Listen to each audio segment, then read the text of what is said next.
Hey everyone, David Chen here. Robert Eggers' The Northman is out, and I was really excited to watch this movie, and it's weird. It's a weird movie, but it's also spectacular and amazing and incredible and off-putting and bizarre, and it's a whole lot of things. And I was really excited to chat with Brendan Hodges, who's written for a bunch of places, including RogerEbert.com.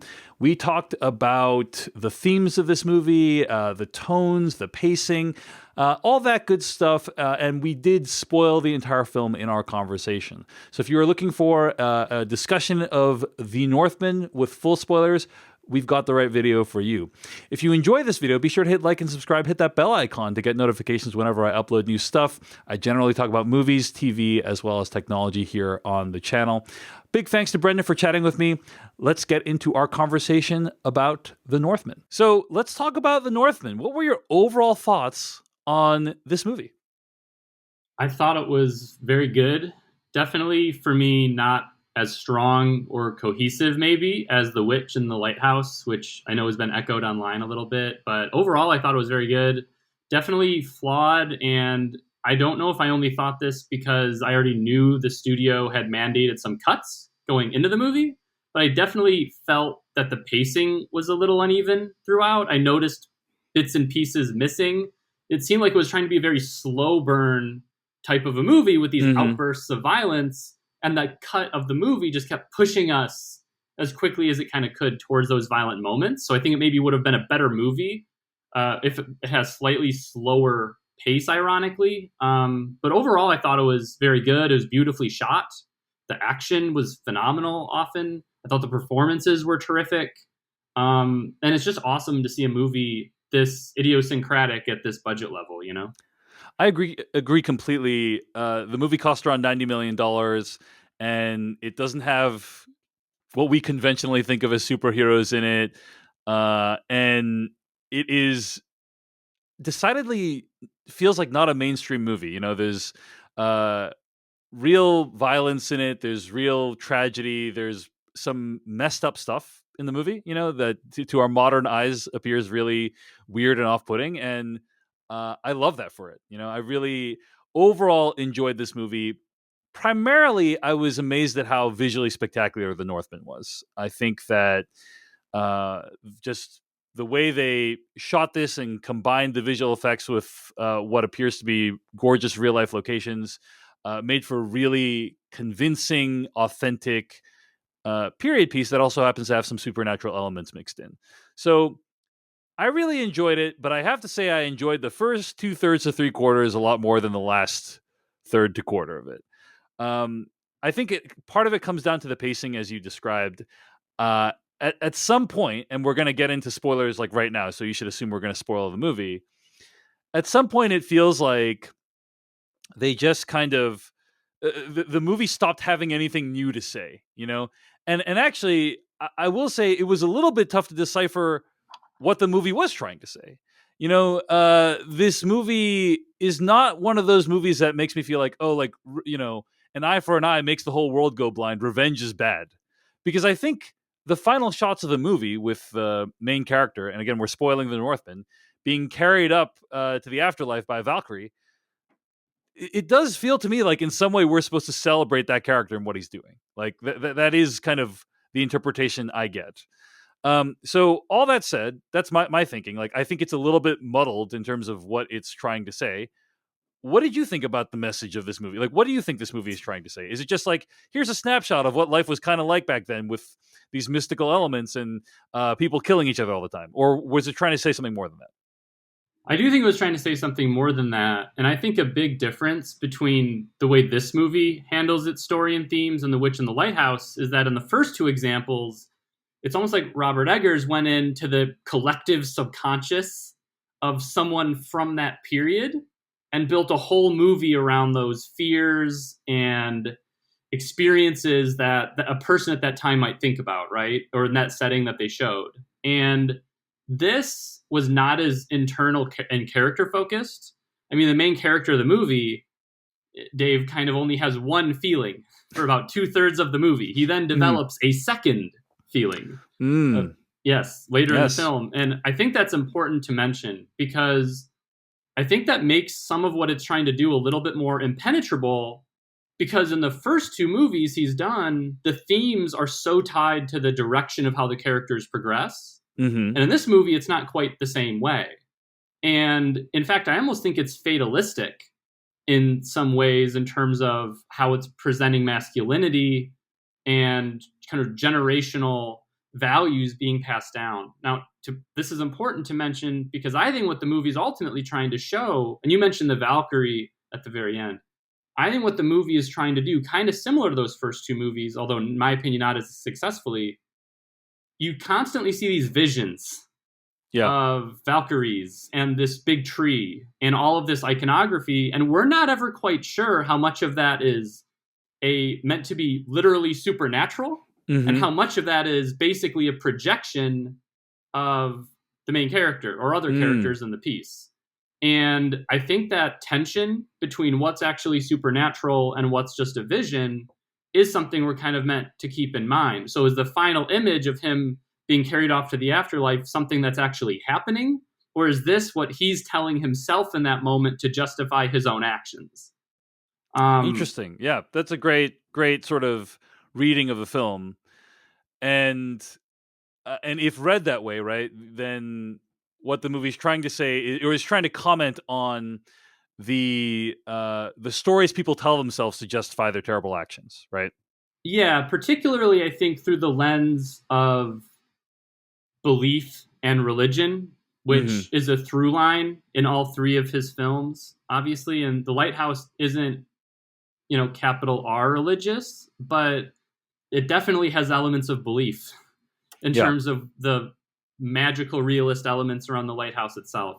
And there's also, it's almost like when he is at the farm and starts murdering people and butchering them and creating these almost like the NBC's Hannibal, almost like Yes. these art installation deaths that have Yes. all this symbolic meaning. It's almost like he is then trying to use the beliefs of the people on the farm against them, right? Where he knows what their religious beliefs are, so he's finding omens and symbols that will scare them.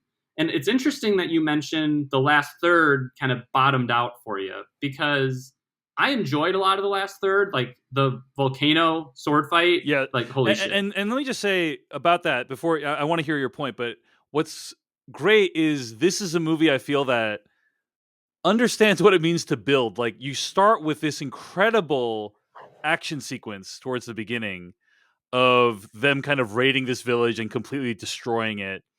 And the movie never really tops that from an action perspective, but you're heading to this one-on-one fight. And how are they going to make this fight feel epic and grand, and like it trumps everything else? And I don't know that it ever tops that village raid, but like it is really creatively conceived and executed. Just from a like I've never seen anything like that since Star Wars Episode 3, maybe. I mean, Yeah, it is really impressive how they execute that volcano fight. But anyway, finish what you're saying. Your thoughts yeah. on the last part of the film? And I co-sign that. And briefly before I get to that, it structurally, I'm surprised more people aren't comparing this to The Revenant, a movie that Hmm. I personally am not a tremendous fan of. My friends know me to call it the Forevenant whenever possible. But I love the Revenant, and I actually got Revenant vibes from this. Just yeah, because but it is like basically like a period piece where somebody is returning to their home, and it's not in the age of modern technology. You have to live out in the wilderness and face yeah, insurmountable foes. 100%. So yeah, there are a lot of similarities. But also, like, they both begin with the big battle sequence, and then they get smaller Mm, and smaller scale over time to this yeah, one-on-one confrontation. And yeah, this actually ties directly into what I was going to say, because in both of those movies, by the time of that final confrontation, the movie has done such a good job showing revenge as this banal, empty, almost pitiful gesture, where we're not quite completely on perhaps the main character's side by that point in the movie, right? Like, the movie really shows us in both cases revenge ain't that deep, bro, kind of a thing. hmm, And they're both given these opportunities to find other paths in life, and they can't abandon that. All they can see is this cycle of violence before them. So it's an interesting choice because in both instances, the final fight, we're meant to not necessarily be the most emotionally involved. It's meant to communicate maybe a different effect. And I think that what's interesting then is that what has to carry that fight, if it's not that emotional investment in that character, who, by the way, I can't remember a movie made at this budget level to have a character this morally reprehensible. I mean, he's a mass murderer who enables slavery and the mass murder of innocent people. So it's very interesting how the movie is questioning how much we can emotionally invest in this guy. But you mentioned something earlier, which I think ties this all together, where you felt the movie stopped having new things to say. Mm-hmm. And I think that's key because when you take a character we're not sure we can emotionally invest in, we still have to be hooked. And you need to do that with the overall drama of the story and the themes. And I actually felt that the movie stopped really having a big commentary thematically, really once he jumped off the boat and swam back to shore. And a lot of the themes that I saw interwoven through really stopped all that much development. And I was kind of let down by that. Whereas in The Witch and the Lighthouse, the climax is what brings the themes all together. Yes. I didn't feel that same power here for me personally, which was a bigger deal when I personally wasn't as emotionally invested in a lead who, morally iffy. I think I agree with everything you said. And returning to your earlier point about whether or not you can read this as like all in his head, yes, it's possible it's all in his head, but I guess it's hard for me to watch this movie and think that the movie doesn't have a perspective on these supernatural elements being real within the universe of the movie. Do you know what I mean? I think some of them are meant to be real, but notice that in many of the vision scenes, like the sword fight, we basically see him do something fantastical, and then it cuts, and we see him in a different place than where he was before. So in the sword fight against the old guy with the sword, right, at the end of that fight, it snaps and he appears in front of the man it's actually a holding the sword. really incredible sequence. So there's a scene where he descends into a like a burial ship, right? That's in a mound of land, and he has this battle with this dead guy, and he takes the guy's sword, and then he finishes the battle, and then the camera pans over, same shot, and then you see him approach the dead guy again before the guy gets up and he like attacks him, and then he just takes the sword and like nothing supernatural happens that time. Yeah, and so it's like, but also like the fact that there's this ship is kind of supernatural that he just found this burial ship underground. Exactly. So exactly. It's definitely suggesting some of this is imagined and some of it is and real. Also he says like, I'm gonna, I'm going to slay the guy in a lake of fire, and that's what ends up happening. And it's like, totally what happened. Yeah, if it's not a supernatural, it sure is a big coincidence, And so it's somewhere in between, I think. And that's probably ultimately like what the movie wants us to question, and the liminal space that it wants us to inhabit is like, is it supernatural, is it not? But like ultimately, yeah. And I actually think that the movie wants us to question whether he is reprehensible, to be honest with you. I think you spend 2/3 of this movie kind of rooting for this character, do you not? Like, so yeah, I think it's a very interesting point. And after I saw the movie, I talked to some people about it, and we had kind of a frank convo. And it's like, I think the thing is that we side with him because of the performance is such a big component of it. And he's so charismatic in this movie. I think it actually might be his best performance, certainly one of them. And for Alexander Skarsgård, and he's so good here. And by that same token, though, I personally felt a distance because our introduction to him as an adult, again, is him committing heinous, morally abhorrent crimes. It's true. I mean, like the woman he ultimately falls in love with is a woman that he directly enabled to be sold into slavery and nearly assaulted and raped. And he married this person, or wants to marry this person, right? Like he wants to be with this person. And so I think the movie is constantly confronting us with the moral difficulties of Viking culture. And there's that opening shot that I really love when we first go into the village in the opening sequence of the movie, where the camera pans and it's like a montage following Ethan Hawke's character coming in. And there's this shot that pulls back, and then we see this row of all the women slaves that were found on That's his right. pillaging and so forth. And that automatically clues us in, oh, this character, no matter what we think of him going forward, definitely has some moral ambiguity to him. The question is, are these characters moral within the cultural milieu of the time? Exactly. Which Yeah. That's my interpretation, is that yes. Now, a good analog I would say is Arya Stark from Game of Thrones. Also had her family killed. Also, basically repeated like the things that in the movie he has this like saying that he repeats of like avenge my father, save my mother. Like he and then Yeah. Arya Stark in Game of Thrones also has this thing that she like repeats over and over. She like repeats this list of names. And as the viewer, you initially root for Arya Stark. You're like, yes, go get her, go get them. Like she should kill all those people because they're terrible. And then obviously, as the show goes on, it makes that more complicated. You're like, wait, what is the real cost of this, right? Um, this movie, I think, is even more complicated than that because the moments of triumph are so high and the moral reprehensibleness is also so intense, right? And so there are these moments where he's like, yeah, this guy is like a total badass, right? And I don't think you're meant to be like, is he really? Like I think you're like, this guy's a freaking badass. Like the movie makes him out to be badass, and then he does all these horrible things. Now let's talk a little bit about you talk about Alex Skarsgård. You really enjoyed his performance.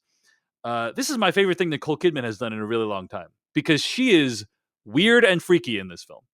What did you make? So it was an incredible moment about 2/3 of the way into the movie when he confronts her and she tells him, by the way, everything you believed was a lie. I never loved your father and I basically didn't love you. And then she like makes out with him, which is interesting because in Big Little Lies, Nicole Kidman played Alex Skarsgård's wife, and in this one, she plays his mom. And it's a great moment in the movie because it's just like so unmooring. Like you've spent the last like hour and a half like waiting for this buildup, wanting to know what she actually thinks about this situation. And then when you find out, it's way worse than even I could have possibly imagined. Like I was thinking maybe she fell in love with this guy, but not only is it she fell in love with this guy, it's like she hates the original dude that he reveres so much. It's a very like discombobulating experience to watch it. What did you make of what she was doing there and what that character was doing in that scene? That might be my favorite scene in the movie. Yeah. She's amazing. The performances that Eggers got, I think, out of Nicole Kidman and Anya Taylor-Joy also, they're doing some shit in this movie. And I love that he trusted them to pull it off. And the thing about it is, I don't know. I mean, what the incestual stuff, I felt like this is probably some Viking stuff that I do not have the education to fully understand. My frame of reference was very much like, is this doing like a Greek theater thing? Like an Oedipal thing? Yeah, a little bit. Is that what's going on? Maybe. But ultimately, what I loved about that is I mentioned before, and it seems like we both feel very similarly, that the last third of the movie doesn't snap all the themes into focus with the power of the first two movies. This scene was the closest to that effect of the first two movies for me in The Northman, where suddenly you realize, oh, his bloody quest of vengeance, this Viking revenge saga, is really built on... He saw the value system of the Vikings the way that probably most men see the value system of Vikings when they're in like high school or college or something, where they see them as these badasses that are honor bound to protect themselves and their families, when the truth is that these were morally repugnant people, and this character unknowingly was furthering that cycle of violence. I mean, I've been joking with people that the movie is kind of one of the best recent movies about how it sucks to become like your parents. And um, it's really about him slowly becoming his dad, right? And he clearly is morally above his father in some ways, but he's also following in his father's footsteps in other ways. And Nicole Kidman, I think the incest stuff, if nothing else, is just a very direct display of how similar the son and the father are becoming, right? Where she's Mm. kissing him the way she would kiss the father, right? She's making them one. And that's the most I can make out of it. But I bet there's some Viking mythology, folklore stuff that has a deeper explanation. But gosh, the gasps in my theater were something else, and I just Yeah, thought it's that a scene was what a fabulous. just a great shocking moment, Yeah, And on a micro level, I'm kind of like wondering what is her character's thought in that. Like, does she really want him to do that, or is she just kind of overwhelmed with emotion, intense emotion, and kind of just spewing out things left and right? Because really, in that situation, if you know this person's come to like kill everyone, you probably wouldn't want to antagonize him so much, right? So she's clearly like, overcome with emotion. Um, yeah, but on a macro level, it's the moment where you realize like all of his quest has like turned to ashes, and that like uh, any righteousness that was in his quest is an illusion, right? Um, well, and that goes back to the Revenant thing I mentioned before, where by the time of the final confrontation, the movie withholds the any kind of feeling like, oh, this is a good outcome for anybody, right? yeah, yeah, And yeah, and I think that's the big payoff here. And I think that what we both felt is that when, I think you very eloquently put it, as his quest turned to ashes, the movie for me didn't do enough to superpower that conclusion through any other means. But that performance, I think, is great. And I mean, she basically gets herself killed almost on purpose, and she thanks him for her murder. that was your. I thought it was a thank you for stabbing me through the heart, so I didn't die slowly. That was kind of Yeah, my I think. Well, interpretation. Yeah, yeah, but it could have been any. I think it was very thematic. It was through the heart, and not another type of murder that would yeah, have, or killing that would have been also as equally as fast. yeah. I think that also the Viking thing of wanting to die in battle, right? Mm-hmm. And all of that. I think that she wanted to go out that way, but it was all like the lighthouse. This is ironically, this is where the movie's most psychosexual vibes come from, not so much with the Anya Taylor-Joy character. Yeah. Um, this is the weirdest sexual stuff in the film. I didn't really feel like Anya Taylor-Joy and Skarsgård had that much chemistry together, unfortunately. I don't think she's really given that much to do in this film. She says at the beginning, or towards the beginning, like, you bring the muscle, like, I'll bring the cunning. And then she, like, what is the cunning that she brings? Like, nothing, she poisons the soup or whatever that they're drinking. And then, like, she drops some bread so they can talk to each other. And, like, that's it as far as it goes for cunning. Like, that plot line was a little bit disappointing to me. I agree. I felt that was probably some of the cut footage from the Mm-hmm. movie. Mm-hmm. And by that same token, though, I do think she's fantastic in the movie. And I do think she is given a lot of good stuff to work with, particularly towards the ending of the movie. But for me, what she brings here is just this presence. It's kind of the movie star thing. People got it or they don't. It's hard to qualify what that thing is, but some people Sure. just have it. Anya Taylor-Joy's got it. And I think that sells a lot of the scenes with her in the movie. She's very charismatic, but so is everyone in the movie. Like the cast is all great, So I'm not Yeah. giving bonus points for that. They're all awesome. Yeah. But yeah, I wish that plot line had been a little bit better developed. And also, at times the movie felt rather silly to me. And as an example of that, there's the scene where they're at a waterfall. Like the crows have pecked open his rope wounds or whatever, and Anya Taylor-Joy's character Olga has somehow put this guy onto a horse and dragged him out to the middle of nowhere. Don't ask how that happened. And then he's saying, for all of my life I felt alone, but now I feel another emotion, as you Yeah. indicated earlier, less alone.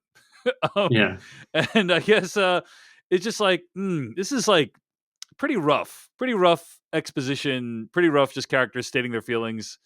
I didn't love how that all played out at the end. I think like ideally for a movie like this, this is like an epic love story. This is a guy who like goes, jumps back into the water from the boat, goes and faces his uncle because he wants to defend his like bloodline.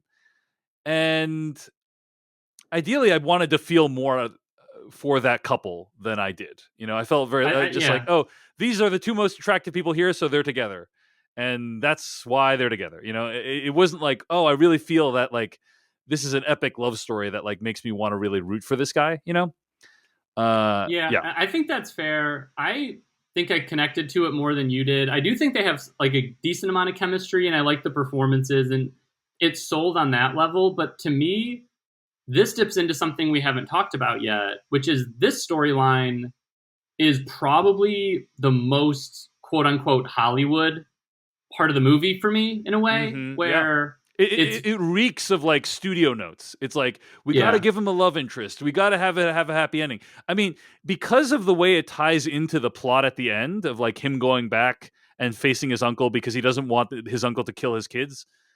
It doesn't feel like. My guess is they had that in mind from the beginning. yeah. But other than that, the execution, it feels very like Hollywood studio notes. Well, I think that it's very important to what the movie's trying to say because, again, the movie's all about this like generational cycle of violence and propagation of toxic values. And so I think it's important for the movie to end on this note of a future line of his going forth and how much will that carry on his values or not and continue this bloody cycle of violence and everything. So I think that is kind of important. What I think gets lost is that they kind of meet each other and they're like, I mean, we're hot. So like us, right? And this honestly, makes sense. This makes sense. Honestly, Dave, it kind of for me did. I mean, they both were the hot ones, and it was kind of just a broad Hollywood melodrama type stuff. But I definitely would not, hold it against anybody for it to not have worked for them. It is very broad, but this connects to one of my bigger issues with the movie. And again, I think the movie is very, very good. Yeah. Many parts are awesome. Overall positive experience. I recommend exactly zero regrets seeing it. I would recommend if you're up for some weird Viking stuff, like this is a great thing to watch in a theater. It's like takes advantage of the full theatrical experience. So like, I really enjoyed it, but it's just like, man, it could have been spectacular, flawless, amazing. And there's just these little things that kind of eat at you, Yeah. And finish what you're saying. Cosign. And the thing is, I think the movie has two big flaws. And I think most of what we talk about, not all, but most of it falls under these two umbrellas. The very first one is that the movie, I think from the outset, from Robert Eggers, it's an uneven mixture of the art house sensibility of his first two movies and the commercial filmmaking sensibilities that I think he's transparently uncomfortable in some ways. The action scenes are really good and everything, but I was very surprised just how inaccessible the movie actually is. I mean, I keep hearing people say, oh, it's his most accessible movie. First of all, his first two movies, not highly accessible. So, I faint praise there. But the secondary part of it is like, again, the movie's main character does heinous stuff the whole time. And I was very surprised to learn for this being like a $70 to $90 million movie, most of the movie takes place on a farm. When I hear Viking Saga, I thought it would go through more locations and it would be more of an epic journey. But about 65-70% of the movie is kind of like a one location movie. You find some hills by the farm for sure. There's some waterfalls by the farm, but it's really about a farm. And that didn't conjure to me this epic scale that I thought the movie promised in the trailers. Mm-hmm. And that was fine for me. I enjoyed the farm scenes very much, but the combination of like the lack of scale and scope in terms of the journey, I mean, the photography is very epic, don't get me wrong, but I just mean the fact that so much of the movie kind of sits around in the same spot, very surprising. Immoral main character, surprising. It isn't doing a ton to try to buy in that audience goodwill from, let's say, for example, normies, right? Well, I mean, just how it opens, I think is, I think it opens with like a volcano talking, and then they go on this extended vision quest, with the The drinking the howling and the thing. farting and Yeah, yeah, it's just like, what is even happening? And only obviously after that whole situation does the real plot of the movie come into focus. about 20 minutes in, yeah. Yeah, yeah, And I enjoyed those early scenes very much, yeah, but it's not going out of its way to buy in, much audience sympathy or investment in many ways. And people have been like, oh, well, like Game of Thrones is bloody and violent and weird sometimes. The thing is, Game of Thrones starts with the Stark family, who we all love, and they're sympathetic, and they found puppies in the woods. And, it takes quite a while for the narrative to turn and become this other thing. This is like, 20 minutes in, yeah. we're seeing a guy, raid a village, and the first 20 minutes are weird as shit. So I think the movie, I was very surprised the movie got the budget that it did, given the Yeah. script. And I'm not complaining selfishly, but I think it's just this uneven balance between commercial sensibility Exactly. and art house. And then the second thing is And we should be clear, by the way, that the director has pointed out that like he had to deal with a lot of studio notes. Like there was a lot of back and forth, and so the end product does in many ways feel like a unwieldy mix. You may think it's a good mix of art house and studio, of like an auteur director just doing it the way he wants to do it, no matter how alienating, and a studio saying, "Hey, you got to put in more expository dialogue. You got to put in a romance. You got to put in a blah blah blah. You got to put in a big action scene." Like it does feel like it combines these two things, and unfortunately, it's that kind of mixed tonality that keeps the movie from, I think, true greatness.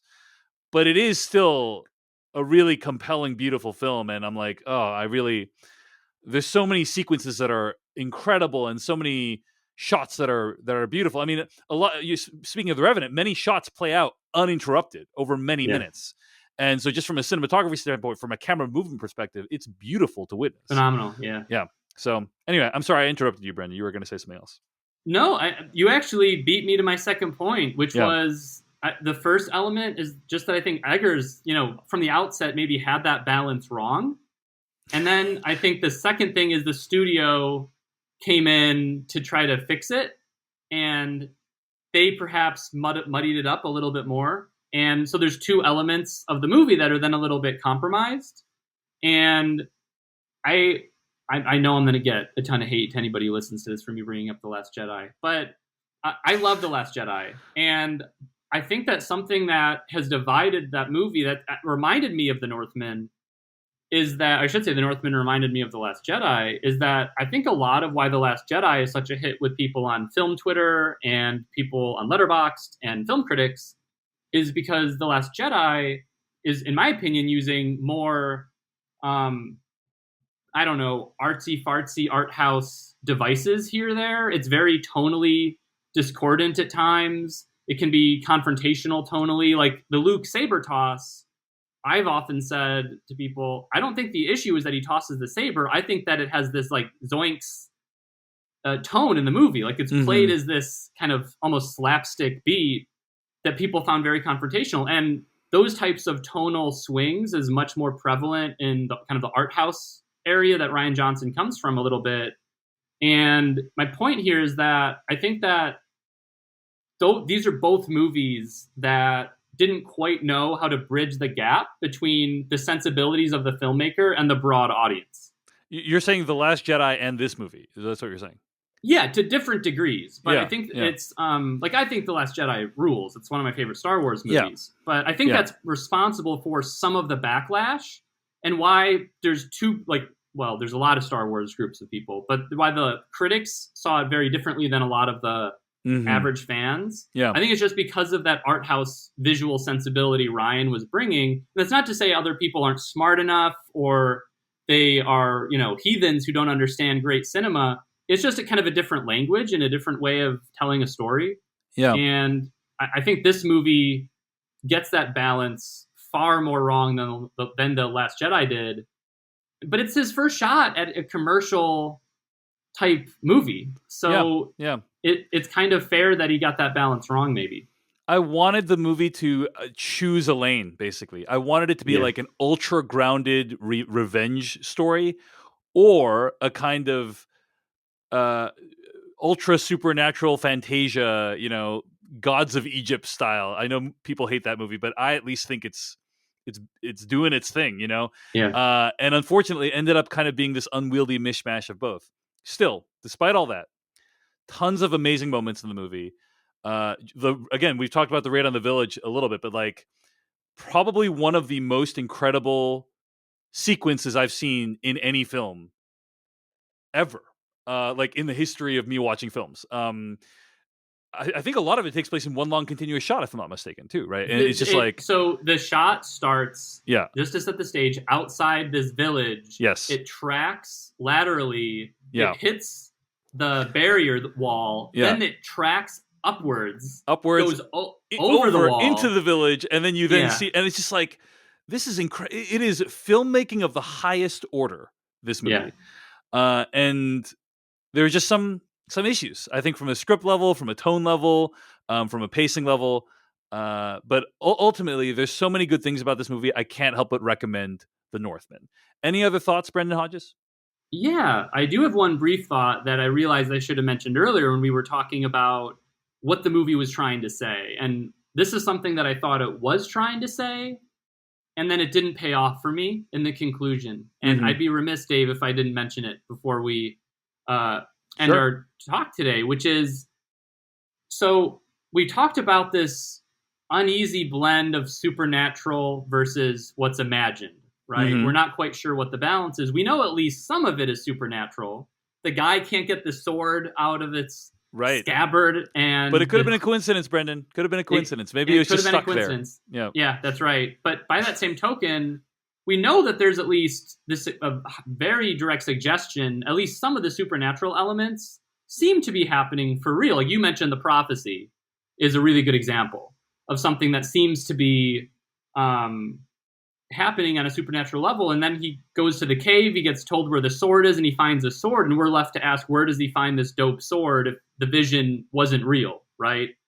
And yeah, or he's just randomly looking for swords and he found it. That's another explanation. He got very yes. lucky. Yeah. Yes. And I say this because that suggests that if the movie is indeed suggesting that this epic bloody quest of vengeance is for naught, which, as we talked about, Nicole Kidman's character makes very clear, and Yes. the journey in Quest falls to ashes. Then the gods misled him the whole time, right? Yeah, exactly. And I thought that was really the most interesting thematic element of the movie. What was the purpose of these gods pushing him on this quest that was under false pretenses, and just they were very eager to have him carry it out? And that like thematic thread to me was not paid off in the third act of the movie. I didn't see that idea played with in any meaningful way. And maybe on a rewatch, I'll see something, and maybe I'll read a great essay at the New Yorker about it or Vulture. But for me, I'm kind of scratching my head what we were meant to take away from that specific thread. I agree, and that's why the last shot of this movie kind of wears on me. I don't love it because yes, it could be he's seeing it all in his head, and yes, now I'm being taken up to heaven. But it's like, according to the text of the movie, in my opinion, it's like The Leftovers, the HBO series. You remember that? I Damon love Lindelof, Leftovers, yeah. Yeah, incredible show. Damon Lindelof has said like you could interpret everything that happens in The Leftovers as either actually supernatural or just something that happens in the guy's head. Like he was very careful to make sure that you could interpret it either way. But in this movie, I feel like it's pretty tough to interpret it in any way other than the gods are actually intervening on his behalf, right? Yeah, at least sometimes. And if so, like I guess the crows just felt like chewing through ropes that day, whatever. Like, and so if that's the case, then it really does feel like the movie is ending triumphantly. Like he accomplished his mission. He did what he was set out to do. Yes, it was terrible. Yes, tons of innocent people died, but he did what he was supposed to do. And it's like, it just meshes really poorly with what I felt was a deep moral ambiguity that was present through the rest of the film. And so anyway, I don't know. Maybe, I just watched it last night. I still got to think about it, but one and thing I'm also I'm go sorry, ahead. Dave. Go ahead. No, you go. Well, one thing I want to mention is the first time we see the Valkyrie, I believe the movie directly tells us is a vision, right? That is a scene that did not happen, which is when Anya Taylor-Joy actually saved him. That's true. And so therefore, I think the movie was telling us, oh, well, anytime he sees a Valkyrie, it's a vision. Well, it's the same Valkyrie. Like, he must have been pretty wise, right, to imagine the exact Valkyrie that would get him at death's door. And or perhaps it was an actual Valkyrie sending him that vision, right? Yes. But I do think that if nothing else, the movie is directly telling us with that first vision being kind of a fake out, where she's like, no, that was me, I'm not a Valkyrie, and she's kind of very playful about it, that the movie is at least suggesting that the ending vision could very well be imagined and not for real. And it has the same color palette. Yeah. It's the same. So I think there is the suggestion, but I think what you're drawing on is just the fact that the movie, I think what you're responding but to even is tonally, I don't know. I guess well, because we're in his head, right? Right. Maybe you're right. Maybe you're right. Totally. Like, if you read that as in his head, you leave the theater, you think, wow, that guy was delusional.